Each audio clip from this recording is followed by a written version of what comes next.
I'm Gabriella Schwarz, news editor at Flipboard. We sat down with Janet Napolitano, former governor of Arizona, Secretary of Homeland Security, and now president of the University of California. After discussing education, our conversation turned to security threats and D.C. politics. What do you think needs to change for us to have comprehensive immigration reform? The composition of the House of Representatives. I think as currently comprised, comprehensive reform just can't pass. I mean, it passed the Senate, and it passed with bipartisan support. It was a very good bill. I worked on it. It wasn't perfect. No comprehensive bill is perfect, but it was very good, and it would have really positioned the United States well for the coming generation. Died in the House of Representatives. Now we see what happened with the opposition to the president's executive orders. They almost defunded the whole Department of Homeland Security because they didn't like the executive orders. So I think until we see another House of Representatives comprehensive reform is unrealistic. You mentioned the funding for DHS, so your former department was held up in a huge political battle. Is there a way to stop that kind of brinksmanship? Well, I wish there were. And, you know, it's very difficult to lead a large federal department with lots of important responsibilities when you're constantly lurching from almost shut down to almost shut down, budget crisis, and you never have a budget, actually.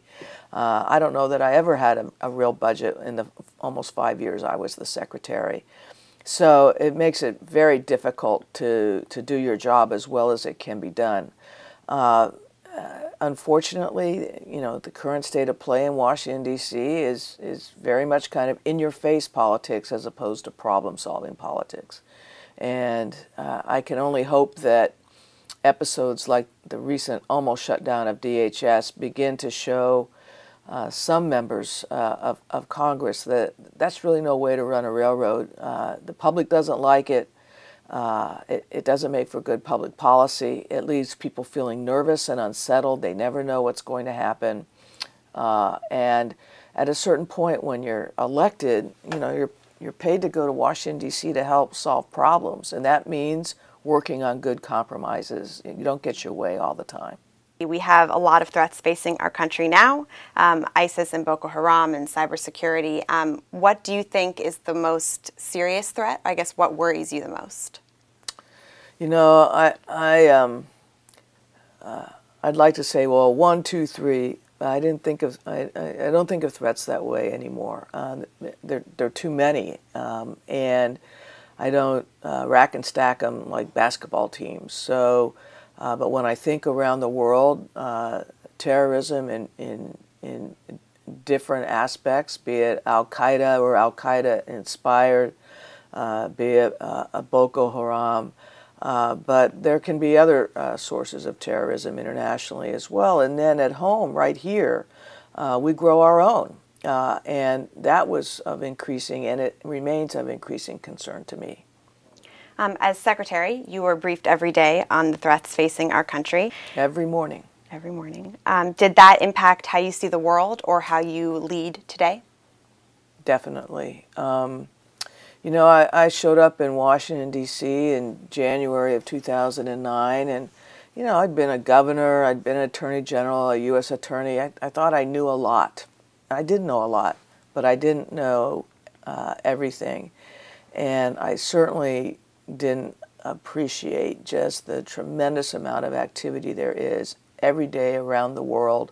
And from a Homeland Security perspective, constantly watching out for things happening either domestically or internationally that could affect the safety of the American people. And, you know, it's called Homeland Security, but we had personnel located in 70 some odd countries. I was constantly going around the world working on security agreements with other countries.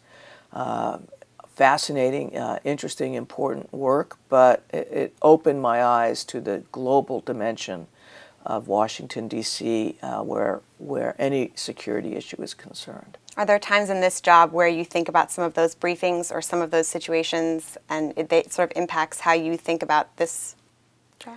Well, I think it certainly helps keep things in perspective. You know, I really wanted, when I left the department, I thought to myself, you know, what would I like to do next?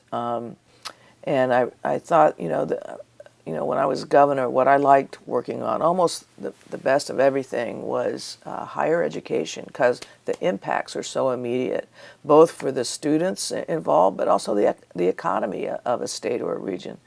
And I'm interested in that as well. And so I thought, boy, wouldn't it be nice if I could move back west and maybe be in higher ed someplace? And then I got a call from a headhunter, and then things happened. But with each job I have, you take the experiences and the learning you've had from the previous one. And so as a person, you're constantly evolving. You can use Flipboard to keep up with the latest news on immigration and learn more about global security threats.